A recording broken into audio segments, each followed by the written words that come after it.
In 1572, the evil witch Malkin is being locked up on a high mountain by Spook Gregory. Spooks are fighters of evil creatures, which is why it's Gregory's duty to protect the world from witches. Many years later, a full blood moon appears and allows Malkin to get her powers back. Now she can transform into a flying monster and burst out of the cell to be free again. Meanwhile, Gregory is drinking at a tavern when his apprentice William comes to tell him about an infected girl at the church. Gregory explains he's taking a break and a man calls him out for not helping. When the guy touches his shoulder, Gregory pushes him off and starts fighting him with his mug. He even gives the man a sword to make the fight more exciting and continues to hit him with the mug to bring him down before pouring the alcohol on him. Afterward, Gregory and William travel to the local church. Once they're properly armed, they enter the building and find a possessed child chained to a column. She uses her power to throw a cross at them, but Gregory easily catches it. After the father confirms she's been like this since last night, the girl starts talking with a demonic voice to inform Gregory that Malkin has escaped. Realizing the witch is the one possessing her, Gregory puts a bag of magic powder around the girl's neck, which causes her to collapse. Dark energy comes out from her body and now she sounds like a child again, so her parents take her away. Then the dark energy comes together to form Malkin, who starts taunting Gregory and tries to charm William to no avail. When Gregory gives the sign, William throws an axe at the rope in the ceiling to make the bell fall, but Malkin dodges it and transforms into a beast to slash Gregory's chest before trying to fly away. William hits her with an arrow and throws a silver net at her, so Malkin flies through the door to drag him and makes him hit his face against the wall. However, William doesn't let go of the net and holds on to it long enough for Gregory to catch up to help. The men pull together and the silver in the net weakens Malkin until she's forced to take her human form and falls. They put her inside a cage, but when Gregory is in the middle of closing it, Malkin grabs William and pulls him into the cage with her. She chokes him and fills him with darkness until he's dead, so Gregory lights the whole cage on fire for revenge. Unfortunately, Malkin transforms into a beast again and breaks the cage to fly away. In a forest nearby, Tom is trying to hunt, but his sister scares the animals away when she reminds Tom there are farming chores to do. Tom isn't a good hunter, but he keeps trying because he wants more in life than feeding pigs. Suddenly Tom starts shaking and has a bunch of visions that show him Gregory and a mysterious woman. Tom has these visions often, so his mother doesn't hesitate to comfort him. Moments later, Gregory shows up at the farm and the mother immediately hides her necklace. Gregory explains he's looking for a boy who is the seventh son of a seventh son and demands to be fed. Tom admits he's the seventh son and Gregory offers the family money to take him away. The mother thinks it's too dangerous, but Tom wants to do it because he recognizes Gregory from his visions. Before they leave, the mother gives Tom her necklace, saying he must wear it at all times. Meanwhile, Malkin returns to her lair to find her sister Lizzie badly burnt. Malkin immediately heals her, then she uses her magic to quickly repair the place. After a long boat trip, Tom and Gregory make it to the city. Gregory gives Tom some money and tells him to buy supplies while he goes to the tavern. While Tom looks around, he discovers the locals have captured a woman named Alice and intend to burn her because they think she's a witch. Tom recognizes her as the girl from his visions, so he rushes in to save her. He tells everyone he's Gregory's apprentice and that he'll get rid of the witch, so they let him take her away. Once they reach a private spot, Tom cuts the ropes and Alice warns him that Gregory's apprentices always get killed. Before she leaves, she asks Tom not to tell Gregory about her. In the evening, Alice goes to the evil lair, revealing she's Lizzie's daughter. Malkin is glad to hear Alice has been spying on Gregory and announces that they have to summon all the dark creatures in the land to wait for the full moon blood. Back to Tom, he's crossing the woods with Gregory and keeps getting startled by creepy ghosts. Gregory explains spooks only kill aggressive monsters and that they need to stop Malkin soon. Tom starts trembling and has a vision of Malkin's escape from the cage. He passes out and doesn't wake up until next morning to discover he and Gregory are on a boat with a troll named Tusk. Eventually they reach land and visit Gregory's home, which is full of weapons, books, and advanced contraptions. Tom finds a tapestry that shows the Falcons, an order of noble knights who fought the forces of darkness and trained all the seventh sons of seventh sons. There used to be thousands of them, but nowadays the only one left is Gregory. An apprenticeship usually lasts 10 years, however Gregory says he only has a week to train Tom because they must stop Malkin before the full blood moon. This event happens once every century, and last time it made the witches so strong that they started a war. That night Tom is woken up by Gregory's voice asking for help. He goes to investigate and finds some armor with a skeleton inside, but nothing else. When Tom turns around to leave, the armor suddenly glows and starts moving. Tom begins running as the armor comes after him, destroying any door that gets in its way. It throws a spear that Tom dodges before climbing on some contraptions to gain height and reach a platform. The armor uses a chain to climb to the platform too and begins attacking with its sword, destroying its surroundings since Tom keeps dodging. Then the armor throws Tom off the platform and jumps after him to grab him, but before it can kill him, Gregory disarms it. Using his staff, Gregory quickly overpowers the armor and hits it until he destroys the darkness inside. Afterward, Gregory scolds Tom because he was supposed to stay in his room, so he's already failed his first test. Then Gregory throws the staff at Tom before attacking him with a sword while taunting him with bad comments about his family. Tom isn't a very good fighter yet, and Gregory quickly corners him with a sword to the neck before announcing he's worthless. A frustrated Tom throws a sword right next to Gregory's head, which convinces him to continue the training. Gregory teaches Tom about Malkin's demonic minions and her powerful lieutenants. Tom also gets lessons on knife throwing, the metals and herbs that hurt creatures of darkness, how to identify each type of monster, and how to protect himself from spells. At the evil lair, Malkin's lieutenants are arriving with an army of demonic minions. When one of the minions looks at Malkin, she immediately kills it for being disrespectful. This makes Alice realize Malkin doesn't care about her own people and tries to warn her mother, but Lizzie assures her Malkin won't hurt her family.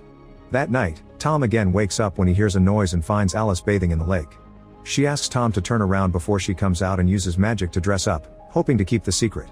However, when Tom turns and grabs her hand, there's a bright spark and Alice has no choice but to confess. She's a witch, and it's said that if a witch touches a man under the moonlight and there's a spark, it means he's her true love. Alice also points out not all witches are evil like Gregory says and admits she's been spying on him.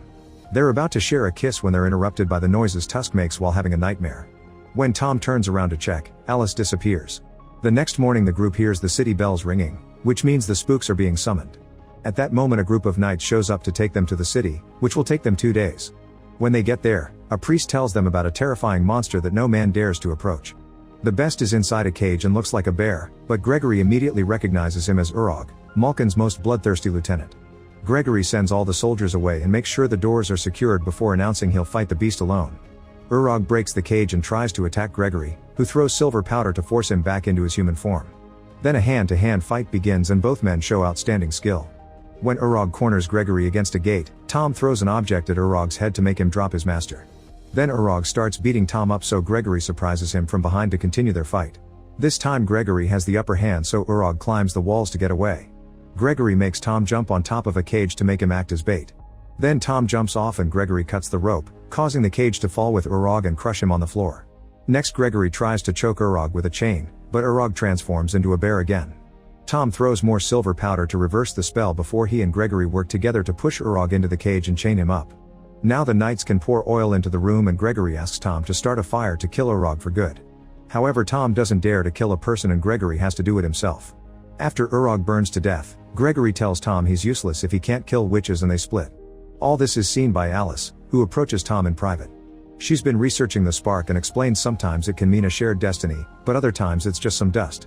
Alice also reveals that Gregory used to be in love with a witch.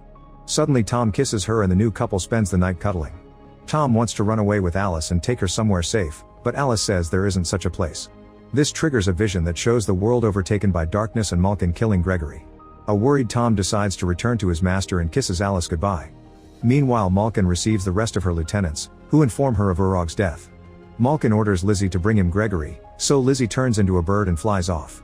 The following day Tom finds Gregory, who admits he used to love Malkin.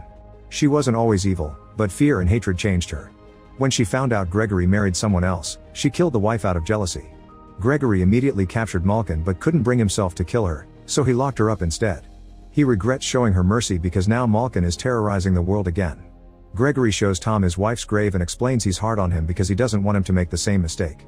The duo continues to travel together, but they stop the carriage when Tusk shows up to give them a warning. Suddenly the ground starts trembling and breaking, causing the horses to run away in fear. A monster known as Boggart bursts out and pushes the carriage, tossing the heroes to the ground. Gregory says Boggarts can't be fought and urges everyone to run. The Boggart throws the carriage at them, causing them to fall and roll down the hill. Tusk roars at the Boggart, who freezes for a second before slapping the troll away. Gregory and Tom cross a tunnel in the mountain only to get stuck on the edge of a cliff. The Boggart is now reaching through the tunnel, so the duo decides to jump into the river. There's a fisherman on a raft who helps them out and Gregory thinks they're safe, but the Boggart suddenly jumps into the water too and makes everyone fall from the raft. The beast immediately grabs Tom, who stabs its hand with a knife to force it to let go. Then Tom climbs on top of the creature's body and stabs its back. The Boggart can't swim because of the pain and both it and Tom are pushed by the current until they fall down a waterfall. The beast hits a rock and dies for good while Tom lands in the water, so he manages to swim to the shore. At that moment he's found by Lizzie, who tells him to leave Alice alone and threatens him with a sword. Tom grabs the blade at the same time his necklace activates, shooting some magic that disarms the witch. Lizzie recognizes the stone and says it belongs to Malkin, so she transforms into a bird and flies off to warn her. Minutes later Tom reunites with Gregory, who sees the necklace and recognizes it as the Umbran Stone, the witch's most sacred talisman. It strengthens their powers and makes their illusions seem more real. If Tom's mother had it, It means she's the witch who stole the stone from Malkin and explains Tom's visions. At the lair, Malkin is trying to convince Alice that Tom is as cruel as Gregory. Alice swears he isn't, so Malkin offers her a deal. If Alice gets the stone from Tom, she won't kill him. Then Malkin uses her magic to charge up her lieutenants and sends them to attack the city. The front gates explode before the lieutenants land and begin killing people all over the place. One of them transforms into a big monster while another one uses multiple arms to fight with swords. Tom's mom leaves her daughter with a friend before using her power to throw a pitchfork at a lieutenant, getting him stuck on a pole. Then she steals his staff and kills him with it. Malkin is nearby killing knights and senses the magic, so Tom's mom tries to attack first. However, Malkin captures her with her tail and burns the woman to death. In the mountains, Alice waits for Tom to be alone to approach him. After a kiss, she asks him to run away together and Tom admits he loves her. The conversation is interrupted by Gregory, who captures Alice by throwing some bolas. He insists she's a spy, but Tom doesn't believe him and cuts the rope to let her escape. A furious Gregory grabs Tom and shows him the stone is missing, which means Alice only kissed him to steal it. Tom runs into the woods to try to find Alice only to be surrounded by Lieutenant Radu and his minions. No matter how hard Tom fights, there are too many of them, so Gregory and Tusk join the battle as well. After enough minions are knocked out, Tom's group tries running away but finds the way blocked by a cliff. A bunch of minions appear with a trunk and push Tusk off the edge before catching Tom with some rope around his legs. As they drag him down the cliff, Gregory offers his staff to help him up. Unfortunately, Tom slips and falls too. Roddy uses the distraction to throw a chain at Gregory and drag him into a net. The lieutenant wants to kill Gregory, but he has orders to deliver him alive. Meanwhile, Tom has survived the fall and sees a vision of his mother's death. Her ghost appears next to him and tells him to fill his heart with courage because he's the only one who can use the stone to stop Malkin. Ready to fight, Tom finds Gregory's staff and helps Tusk, who is still hanging off the edge.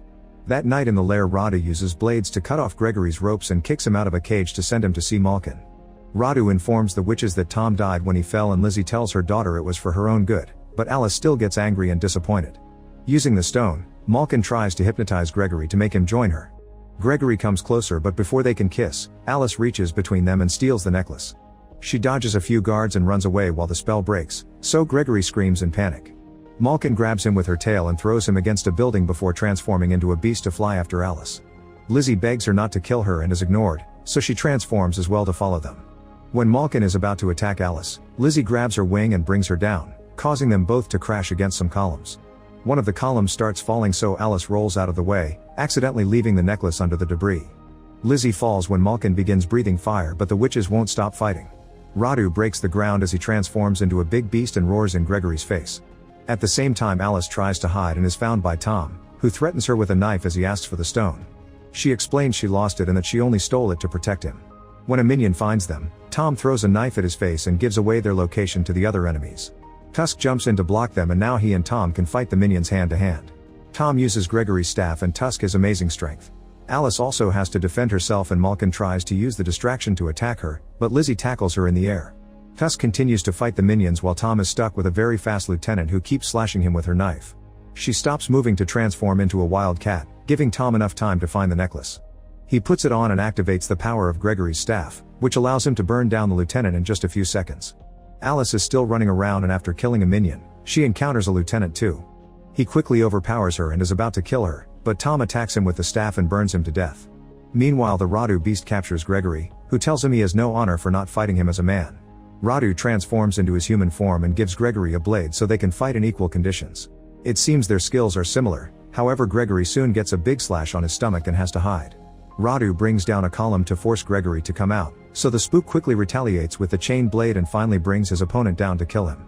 In the sky, Malkin grabs Lizzie to bite her neck and stab her with her tail. Lizzie immediately stabs her back and both witches cry in pain as they fall to the ground.